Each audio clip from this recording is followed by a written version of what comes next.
Hello and welcome to the Ratnest Podcast, episode number 15 with luchuk. Yay! What's up, dude? Thanks for having me. Hey, thanks for being on, man. I'm happy to finally get to talk to you. We've been internet friends for far too long. The dogs want to talk to you too, apparently. Wow. Nice. I'm a dog person, so that's okay. That's why they can smell it through the Zoom.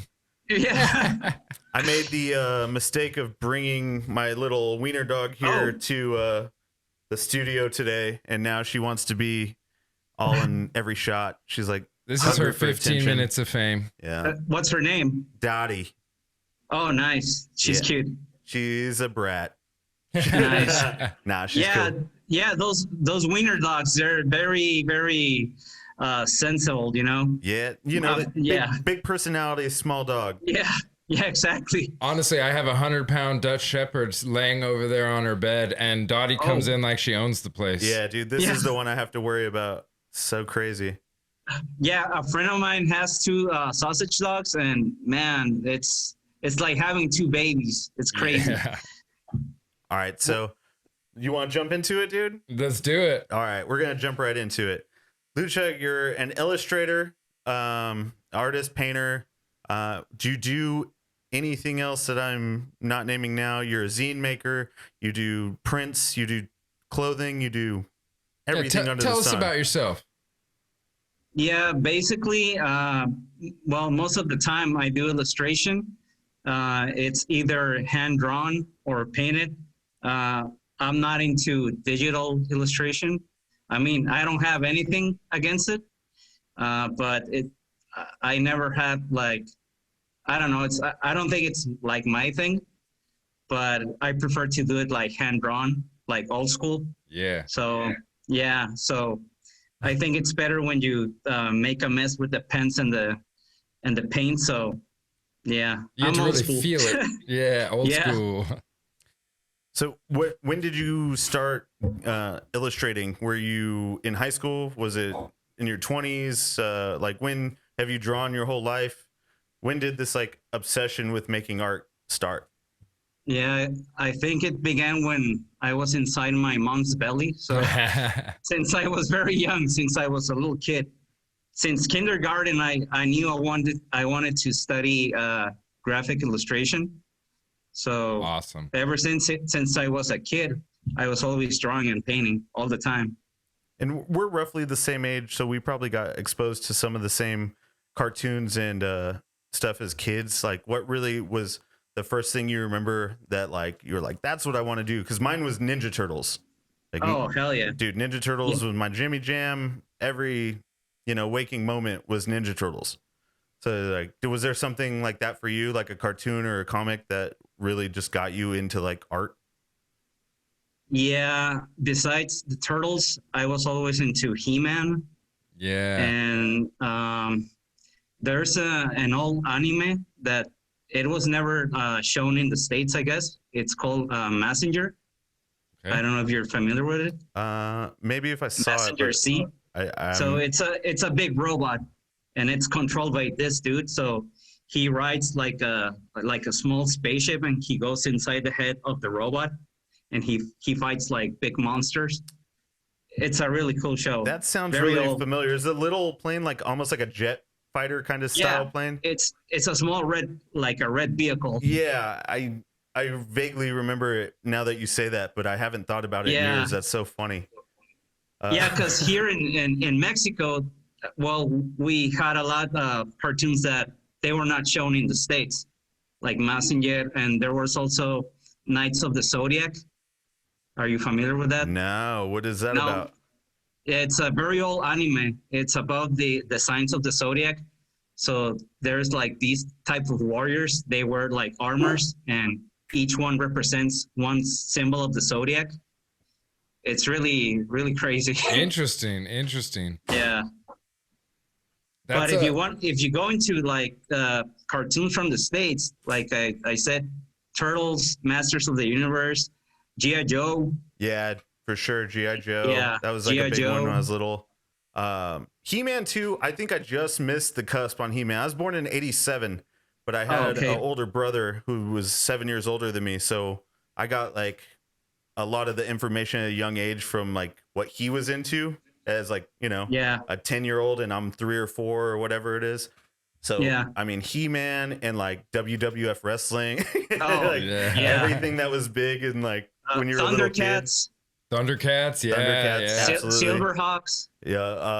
Transformers. Hell yeah. You know, obviously like all just the old cartoons, the old 80s cartoons. Yeah. Even like the, I forget the name of the production company, but the like Wacky Racers.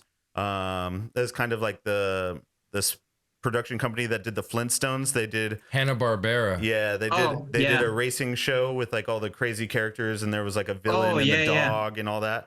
Like those are my earliest memories of like cartoons. And then I don't know where we pivoted, but you know, we just got darker and darker with it. You know? But so in your work, when you're doing illustrations, you, even if you're doing a commission or something, do you do the same style of work, or do you kind of try to base it around the project that you're given? Well, it depends, but most of the time, when I get asked for work, people like the style that I do by doing like the stippling. Yeah. Mm-hmm. So yeah, most of the time is on my style. So I can do other styles, you know, but I love that style with the stippling, that like all the dots and the way that it fades. And when you do it by hand, it has an entirely different feel than when you do it digitally. You know, there's just something to an ink blot or dot. And even at the tiniest one, when there's 100 of them next to each other and they're spaced evenly, but with the positive distortion of the true hand, you know, it adds something to it for sure. Yeah, for me it's very like therapeutic to do it. So I love to do it, like even if it takes like days or weeks to do it, I enjoy it. So it's cool. Is that something that developed like later in your like artistic creativity, or have you always been tried to do shading? Do you know what I mean? Because I never did like shading and stuff when I was a kid. You don't know how to. Yeah, before I used to draw like more cartoony. And actually before I used to do like digital illustration, like very basic stuff, you know, like in Photoshop. Mm-hmm. But it was on a later time that I started to do more detailed work, basically because one of my influences is Robert Crumb. Okay. So I got like, he's like a very big influence because his detail of the work he does is like, damn, it's crazy, man. It's like hardcore. What point were you introduced to his work? Probably like more than 10 years ago, something like that. You know, someone was like, hey, you've seen this guy? Or it's just like, it popped up? Because he's like a legend, but you know. Yeah. I discovered him by the two of the documentals he has. So have you seen them? No. Oh, you need to check them out. Those are awesome. Are they on like Netflix or not Netflix, obviously, but like Amazon Prime or whatever? I can find it for $3. I don't know. I think one of them it's on YouTube. I'm not sure. Yeah, I'll look for it. I'll send you the link. Yeah, dude, link me. I'd love to watch that. That'd be crazy. It's awesome. I didn't even know there was a documentary. That's what I was like, oh. Yeah, he has two. Trip out. We were just talking earlier with like some people about kind of like the Silver Age of comics and like that era of, I guess, the 1950s and 60s, coming off of like the original Action Comics and stuff, and the development into these superhero stories and DC and Marvel. And were you like super into comics too, or because we were talking about cartoons, but were you into comics as well as a kid? Yeah, actually, my parents, they used to have a comic book store when I was little. Oh, awesome! Yeah, here in TJ. Trip out. Yeah. So yeah, since I was a kid, I was into comics like X-Men and especially Batman. I'm a big Batman fan. You know, Wolverine, Spider-Man, Spawn. Yeah, all the classics. I mean, that's kind of the lineup I don't know a ton about like every Marvel character or like every spin-off or like the obscure stuff, which I should really just get back into it. But you don't, bro? I do. All right. But as a kid, you know, it's like the big hitters. It's like Batman, Spider-Man. You kind of saw those movies or whatever. You dove deeper into the comics, especially the original Batman movies, like the Michael Keaton ones. And then, you know, even into, I guess, the 90s ones that are a little more campy. I still like remember those like fondly as a kid, you know, and just all the gadgets and like the gear and how dark it was compared to the other comics is like he had a big weight on his shoulders, which at that age, that's the first exposure I have to that kind of character. Right. So, So your illustrations have like, as I just kind of sit here randomly scrolling, I started at the bottom and I'm going from the back of your Instagram page, bro. So years ago, and I finally made it up to like where we're at. I've noticed I don't want to say transition, but there's an obvious subtle difference in every piece as it goes through the time. And I don't want to say like, oh, here's your process or here's your growth period or whatever, but there is. Did you start and have you ever experienced like or ever experimented with like graph or like street art or anything like that? Because the style that you have and saying that you started as a young child, it obviously developed with a very urban influence. And like it's not like a structured like this is the way you paint a Monet and how you get into, you know, some sort of, you know, like the painting behind you.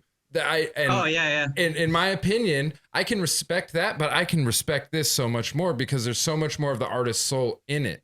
So when you've kind of gone through your creative process of growing up from the womb, creating music, art all the way up to now, what influenced you the most, would you say? Like, in general, or from the artist side? Like obviously I want to hear like how everything in your life experienced or influenced you, but I don't think we have time for that. But give me like how did you come up with this, the luchuk that I see on there, that every time I see that I already know who you are now. You know, when I see that style, when I see that line work, that color work, how did you kind of come up with that? Because it has a very street style to me, but also a very fine art style. I don't want to say fine art, but it's you know what I'm saying. We're gonna cut that question. No, I'm just kidding. Go ahead. No, I understand. Well, I used to do street art before, like when I was younger.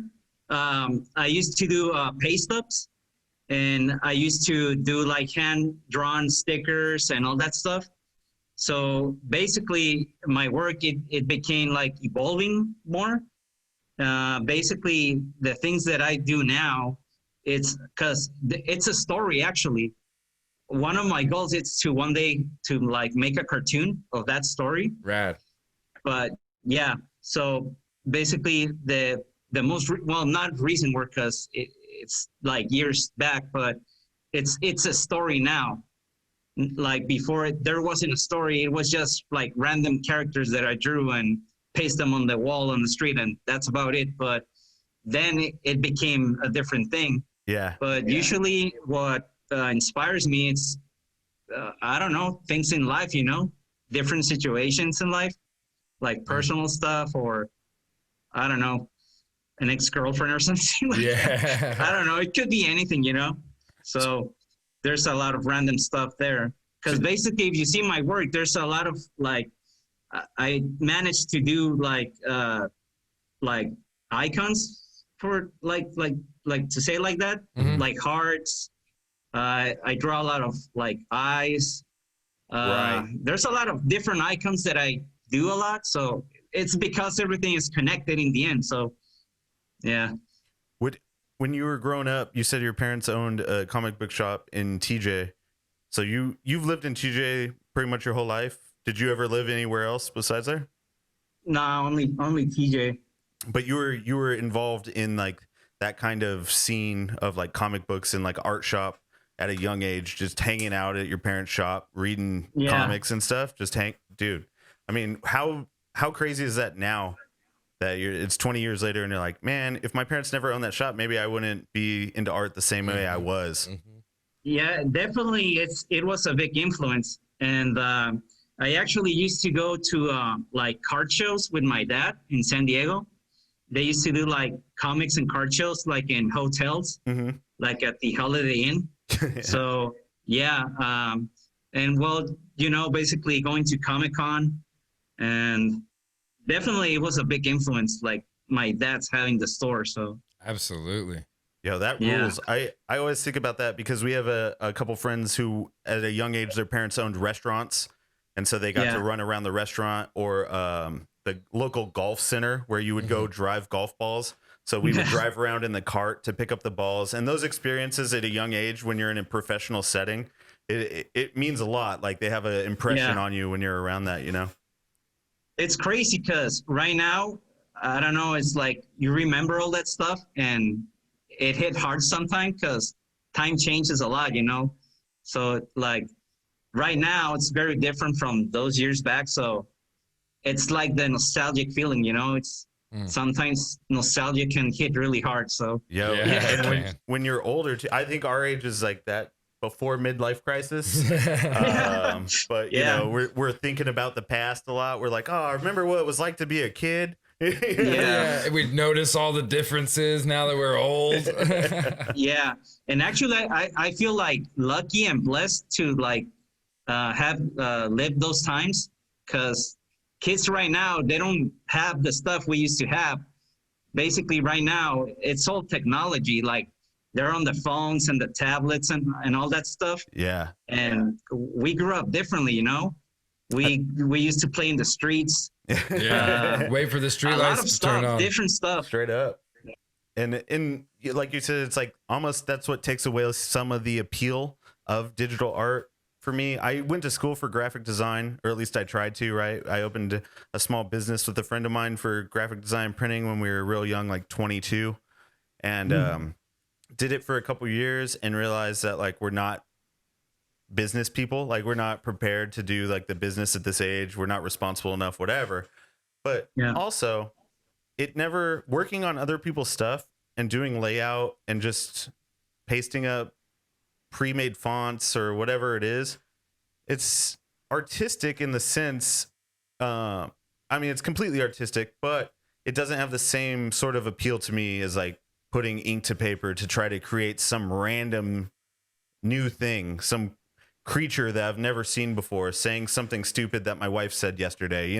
There's a completely different vibe to both those things. Not to say one's better than the other. So we're gonna cut that question. Hey, no, I'm kidding. All right. No, I'm kidding. You got me, I got you. That's how it goes here now. No, it's good, dude. This is what we do at the Ratnest Podcast. Payback. Yeah, that's right. No, but we're devious. Did you do like graphic design? Did you do like illustration in a digital format? I mean, obviously you've done it. I know you can do it, but were you exposed to that when you were young at all? Yeah, when I studied graphic design, I used to do it, but I'm not a big fan because I'm not a big fan of like being in front of the computer for a whole lot of hours.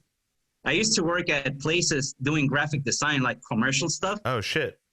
Yeah, but like staying on the computer for like 10 hours a day, it's like, I hate it, man. I don't like it.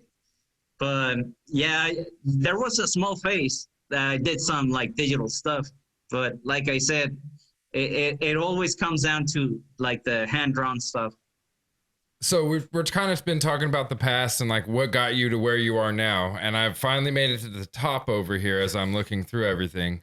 I want to talk about the stipling, the dotting and the work that you're able to do.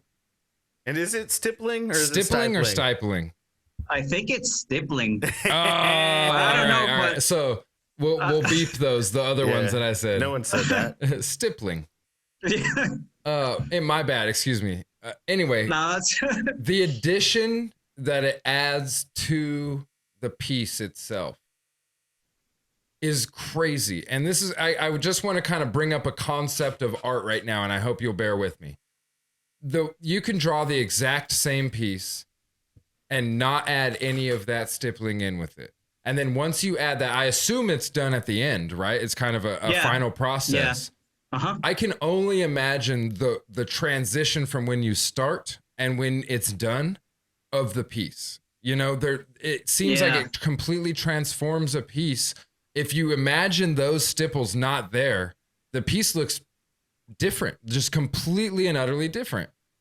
Yeah, there's always this process when I start to do a piece, because most of the times when I'm doing the piece from the start, I hate it. And once I do the stippling, I like it. So yeah, it makes a really big difference. I think it gives it more life to the piece. So very realistic, you know, it kind of adds craters or pimples or depth or whatever it is. I always kind of compare it to tattoo art. So you do your hard lines around, like at least traditional tattoo art, and then if you're going to do the shading, that's the stippling, right? So it's like you work in from the line. You can kind of make almost corrections to a small degree. You can almost straighten out a line if you need to, but you don't really want to. You know what I'm saying? Yeah. And then it's full body. Then you got the shading on both sides, so it's got that depth. It's got some volume to it. Yeah, definitely.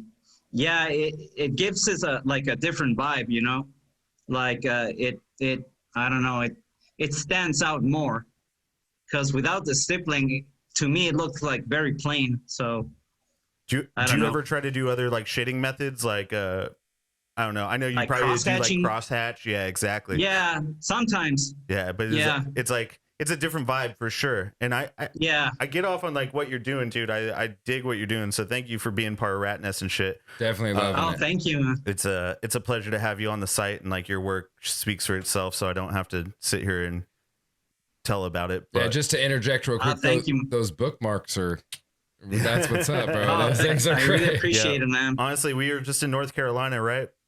And some of the only stuff that sold that night. We sold a few T-shirts. We sold a few stickers. We sold, a few comics. You sold a couple sketchbooks. I think a print, a bookmark. Like nice. There was a good response to your artwork. Everyone was picking up over there, man. So it was great. Yeah. So it's cool to see just like on a random table of shit what stands out and like what people want to check out and stuff. So I think you just kudos. Keep doing what you're doing. Not that you fucking need us to tell you kudos or that you're doing well, but just in case you haven't heard it today, you're doing great. No, and then it means a lot to me, you know, because that keeps me like motivated. So I really appreciate it. So thank you very much. Oh yeah, dude. Yeah, you do great work. When you do the coloring, like on some of the like sketchbooks and stuff, was that digital at all, or was that all watercolor, or what do you use? Dude, that's by hand. You can see it. This guy's color work is amazing. I do like from watercolor to markers. Yeah. It depends. Yeah. And as you can see, I'm not like very good at drawing backgrounds. So the thing that I do, I paint the background with soy sauce. So yeah. So it's kind of crazy. It's crazy because that color of the background in my story, that's the actual color of the sky. So yeah, I'm giving away some secrets right there. So you heard it first. That's rule one. I think maybe I listened to like David Cho on Vice like 20 years ago or something, but he was talking about like always paint with like tea or coffee instead of water. Oh yeah. Just like muck up the water so it has a little bit more like opaque and like thickness to it. Might show a little better. I love Go ahead. Oh, I used to use coffee and also wine. Yeah, wine, soy sauce, coffee. But I prefer soy sauce because I think it's a little bit like darker. I like the way it turns out, so I prefer soy sauce. Yeah, if you could just stand to smell it for 2 days while you're doing pieces and fucking laid out on the table. My wife's like, "What is that?" I'm like, "Don't touch it." Yeah, soy sauce. I love the color choices that you've chosen recently when you're inking the stuff, the bright reds and the greens, and then contrasting with the dark and the skin, you know, all of the way that you're laying out the coloring on the most recent stuff, because a lot of the other stuff that I was scrolling through as I was looking doesn't have a lot of color in it. Like the line detail is amazing, and like you can tell you're honing in that part of your craft at that moment. But now the colors that you're using and the contrasts and the complementary colors that you're using and everything, the way that it goes, spot on. And the fact that you're doing it by hand is just like extra points, bro. It's like bonus points. Yeah, I think the way I'm painting right now, it's like a very big evolution the way I used to do it before. So basically, I didn't went to like an art school. I learned by myself since I was a little kid. So like watching comics and all cartoons, whatever. So yeah, right now I think there's a point where like the coloring, the what you said, it's way much better than before. It's amazing. Well, I'm not saying that anything about what it was before. I'm saying the way that you've been able to go kind of transition from the line work into the full color art. It's like, it's beautiful, man. And I liked, as I'm literally just kind of looking through and scrolling by, I'm noticing just the little bits of change that are happening through just the Instagram profile. So this isn't talking about you as an artist at all, just what you've posted, and you get to the end or the top, and it's just all these vibrant, beautiful colors, and not to mention the character work that's within there with the stippling and everything. Like you're putting it together like a scratch game of golf. You've got every piece. Thanks. I appreciate it. So what's the plan, dude? I know I'm helping you out by selling some stuff you had sitting around during COVID on our website. Available at ratneststickerco.com. Hey. Yeah. Hell yeah. Didn't mean to plug that right there, but I did. What's the plan moving forward? What do you have in the works and stuff? What do you got going on? Well, I have a lot of new pieces, like probably more than 40 new pieces. Hell yeah. So, because right now, because of stupid COVID, there's no art show. So yeah, I'm holding all of that art until I'm able to like participate again in art shows. And I've been working nonstop doing new stuff and planning on doing new merchandise. I'm planning on doing a new zine, actually in collaboration with a friend of mine who he actually does all of my printing, like the silk screen and all that stuff. Nice. So basically, the zine, it's gonna have the cover. It's gonna be made with cereal boxes.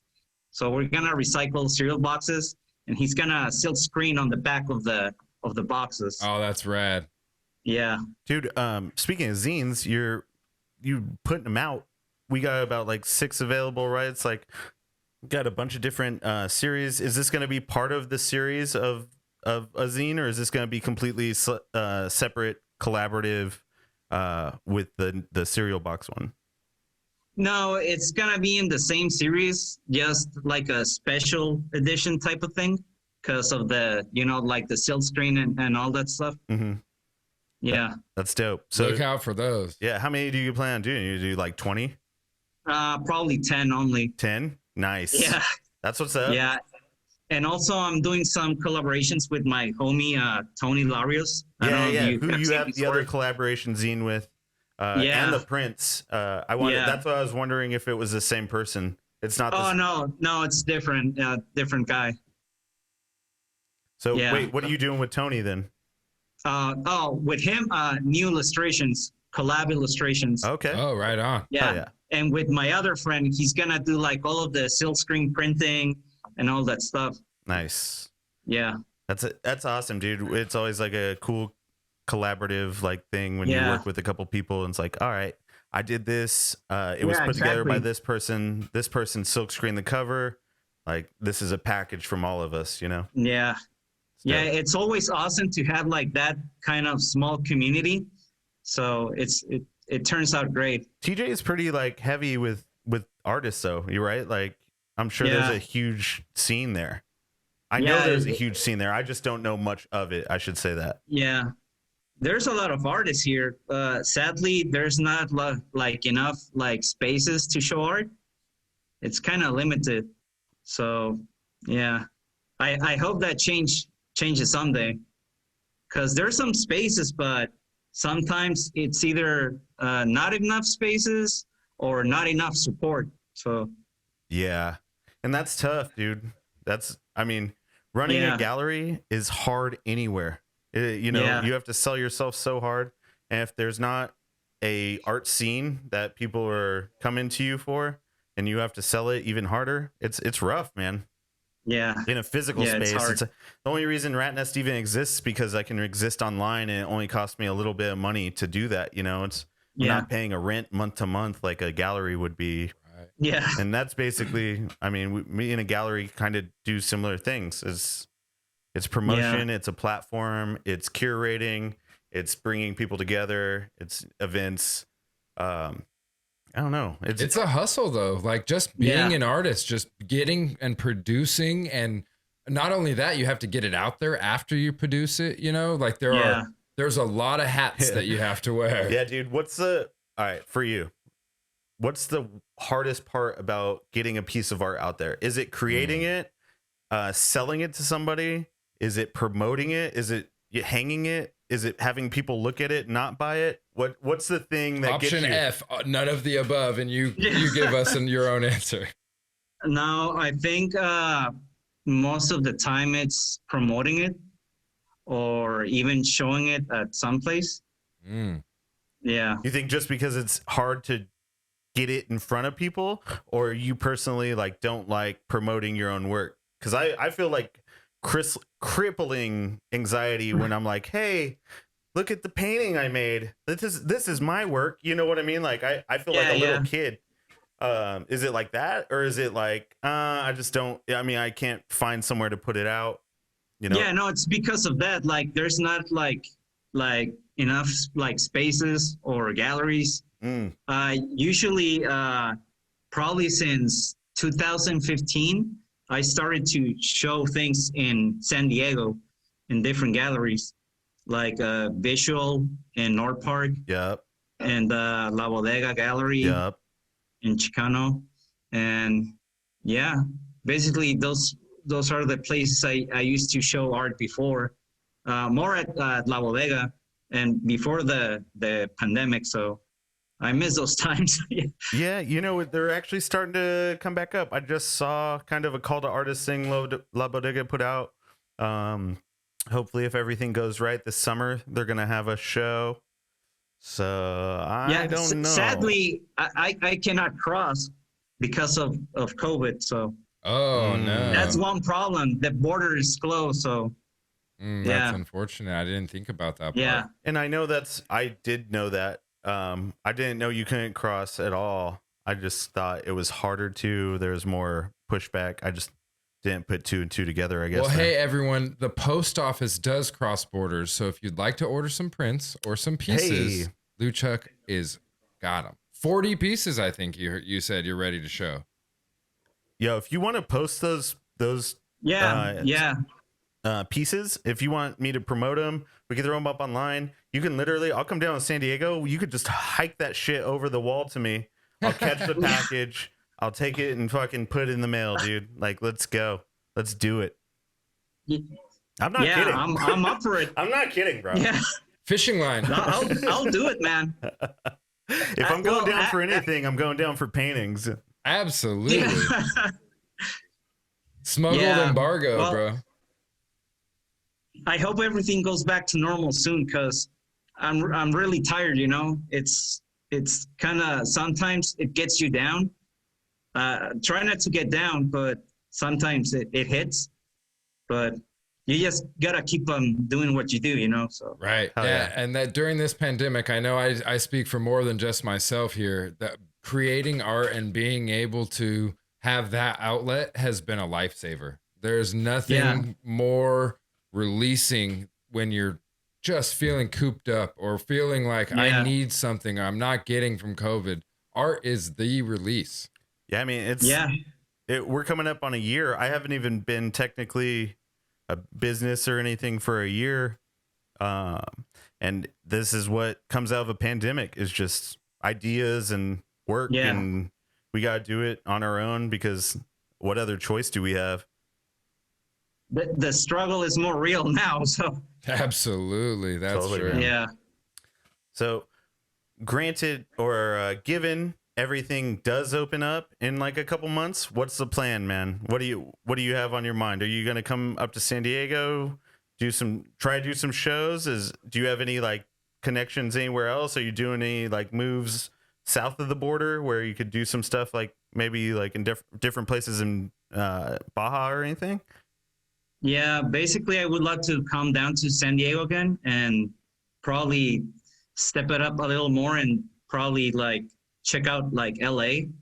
I know there's a lot of good places there, and San Francisco, that's one of my goals actually. There's a lot of good galleries there. Yeah, when we first started talking, you were like, a couple of my goals were this, and I hit them. And I thought that was super inspirational that you're like, I got this confidence, dude. Like, I did this and this, and I told myself I was gonna. And that's something that a lot of artists at a young, struggling age don't really talk to themselves about, maybe. But can you tell me just a little bit about having set yourself goals and then finally like reaching them? Like, you're like, I had, a table at this con and I was selling my work and I was, mixing it up with these guys. And that was, at a younger age, right? Is years ago. Yeah. Well, sometimes it depends, because there's like a balance. Like I said, sometimes you can stay positive or feel down and not do anything.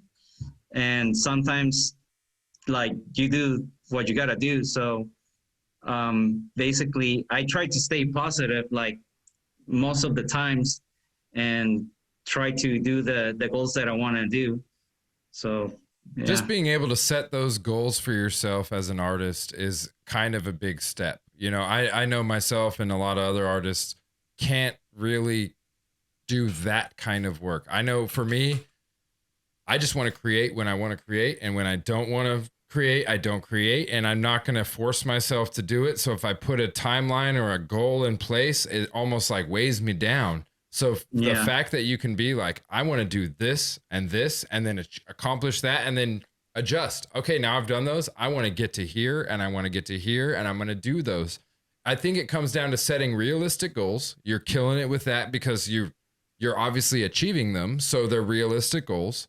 And then just having the mindset to do that is another thing in and of itself.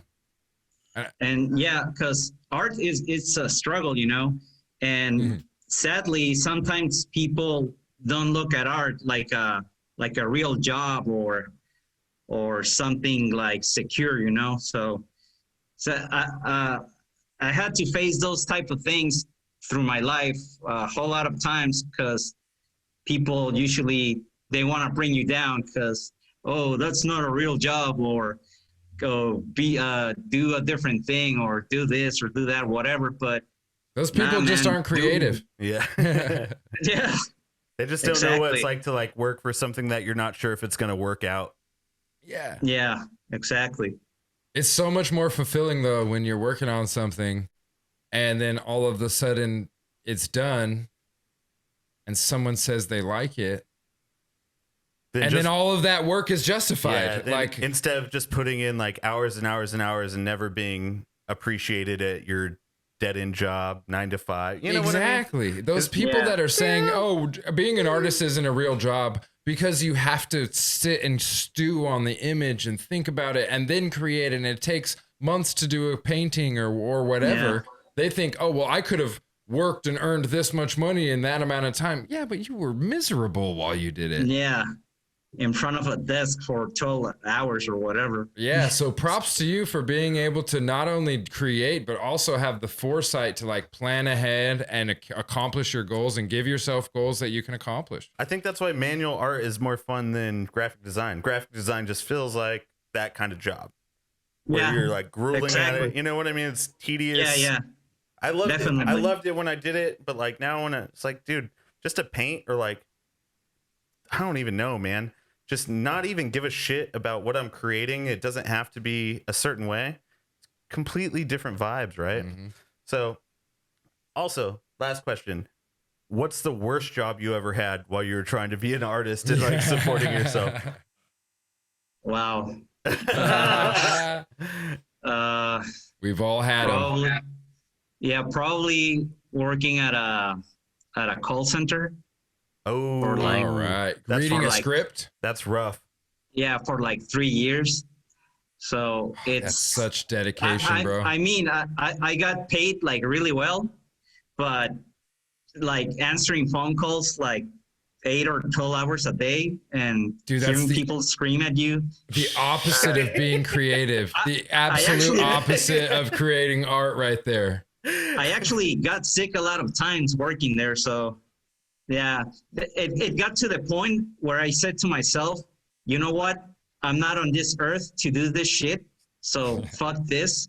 I quit. And I started doing it. You make a really good point. Let me just say to everybody listening, if you work a job that you hate and you're sick all the time, find a new fucking job. Just quit. You don't Go do something else. Yeah. Exactly. If your health and your mind comes first, you know? Yes. So. Totally, dude. And I've been in that position so many times, even restaurants, and the higher you get up and you get to management level and you're like, all right, now this is going to be like easier, but you stress more and then you feel shitty all the time. It's like, really, what's this worth? You know what I mean? When you start to feel like very miserable, it's time to quit, you know? Yeah. Yeah. Just quit and go create art. Yeah, exactly. Yeah. And then luckily, you know, we don't have bills to pay or anything. Shit. I wish. That part of it. Dude. Speaking of, I have a small check for you. I'll send it your way. You did sell some shit, and then the original that you sold when you gave me the stuff originally. I don't know if you remember all this, but don't worry. Yeah. Now it's on record. Now everybody knows. Yeah. Hey, I keep up, dude. Don't worry. Nice. So thank you so much for being part of Ratnest, dude. Hey, thanks to you, man. What's good, thanks dude? Is there anything we've never chatted outside of back and forth Instagrams, right? So is there anything you want to ask me? Ask me now, dude. We on camera and shit. Yeah, there it is. What type of music are you into? So good question. As like I said, I'm a big metalhead, so you're a metalhead? Yeah, I'm into metal, grindcore, deathcore, like very heavy stuff. So it's actually one of my influences of my work, like listening to very heavy stuff. Yeah. Yeah. So I'm like familiar with all that fucking crust punk, grindcore. I'm like a punk rock kid. You know what I mean? I had a brother who was 7 years older than me. So I don't know, dude. Dead Kennedys, Descendants, NoFX, just like all that like 90s kind of punk genre. But then I also love like indie music from like the Midwest, like Braid and Hate Mercedes and American Football. Hey Mercedes, not Hate Mercedes. Hey Mercedes, American Football, Owen, you know, that kind of shit. Promise Ring. Have you listened to Sunny Day Real Estate? Love Sunny Day. Exactly. That's my favorite band, dude. So that's I get off on that kind of shit. Like I love playing. I play guitar and I started playing bass when I was a little kid. Really? I was in a Christian ska band. Yeah, when I was like a little kid. Wonka Tones. Shout out Wonka Tones. Go check them out. Yeah, we were good. Nice. No, we weren't. But yeah, so I mean, I was a '90s kid. I kind of got like caught that punk like ska wave, I guess. Indie came later when I was like in college, and I was like, oh, this music rules. Nice. Yeah, man. Yeah, that's a very good selection. Hell yeah, dude. I'm surprised like you're like into Sunny Day Real Estate and shit. You're like, I'm into death metal and Sunny Day Real Estate. Yeah. Well, there's my softer side, so but yeah, Sunny Day is my top favorite band. Hell I yeah, actually dude. seen Jeremy Innick live like 4 times in San Diego. Yes. Dude, yeah. The Get Up Kids, like another one, just like kind of like pop indie. Have you listened to Hum? Who? Hum? Oh yeah. Oh, other of my favorite bands. So good. Yeah. Have you listened to the last record? No, I don't know. Oh, you need to check it out, man. Wait, like a newer one that came out? When was it come out? Yeah, like less than a year ago. Oh, no, definitely not then. Oh, it kicks ass. Hell yeah. Yeah. Check it out. All right, real quick, last question. I know you already said last question, but I have to ask. Who's this character behind you? I see him in a few posts. It's this a buddy of yours? Oh, well, that's my main character. He's called Chuco. Oh, okay. So hey, Chuco. yeah. Yeah, he's like the main character of the story. He was just sitting back there eyeballing me the whole time. I wanted to give him his introduction. Yeah, and it's a very old plush, actually. It's very different from the way that I draw him now. So I need to do an update. Hell yeah. That's great, man. That's so rad that you made that and created that off of like your mind and your ideas. That's rad. Just throwing this out there. If you want to make fucking new plushes of that fool, let me we'll throw them on Ratnest. Yeah. Like we'll do partners. We'll tag it. Really? Yes. Yeah, that'd be great. That'd be fucking fun, dude. That'd be tight. Yeah. Awesome. I don't know. Why not? Huh? Why not? Hell yeah. It's on record. Perfect. Awesome, dude. Hey, thank you so much for joining us today and sitting in with us and just being you and talking with us. I know we kind of went off on a few random tangents and my questioning may or may not have gotten too long. And no, it's cool. Not gonna Everything lie, was cool. dude. You were doing us a favor by just helping us out and being who you are. We fucking hit up everybody and we reach out to everyone. We really don't give a shit who we're talking to, but it was fun to talk to you because that is a false statement. We really care about every single person that we talk to. What I was saying is with you, I was just like happy to have a random conversation with and not have to like really worry about what we were talking about. Yeah. Awesome. I enjoyed it. And if we can do this another time, I'm up for it. So I would love to. Anything you'd like to plug or you put on your Instagram or any social media sites that you want to get people to so they can see your work or any upcoming shows? Yeah, actually, at the moment, I only use Instagram. So it's luchuk666. I have a Twitter also, but I don't use it actually. Okay. I'm not a big fan of like social media stuff, but only Instagram at the moment. There you go. And you can find that in the bio of the Ratnest Sticker Co. one as well. You're in there. Hey, look, we're going back. Hey, you're part of it. Dude, Piebald? We just threw back to Piebald. You asked him about music. I loved that one. I love some Piebald. Saves the Day, Our Expandeds. We're going to run this on for an hour, bro. All right, dude. I'm sorry. We start talking about that kind of music. We're going to run on. I love to talking to you, Luchuk. I appreciate it, brother. I really thank you for being on and just being so open and honest, sharing yourself with us. Appreciate it. I appreciate it, and nice talking to you guys. Oh yeah, dude. We'll do it again very soon. We'll work on that plush, and when we drop that shit, we'll do another episode. Awesome. All right, dude. Awesome, man. Thank you. Take care. Take us out. Thank you. This has been the Ratnest Podcast, episode number 15, I think. I think too. With Luchuk. You can find all the episodes on YouTube at Ratnest Podcast, on the website ratnestpodcast.com, coming soon, and on all major platforms with all episodes airing this week. Thanks. Oh, really? Tight. Yeah.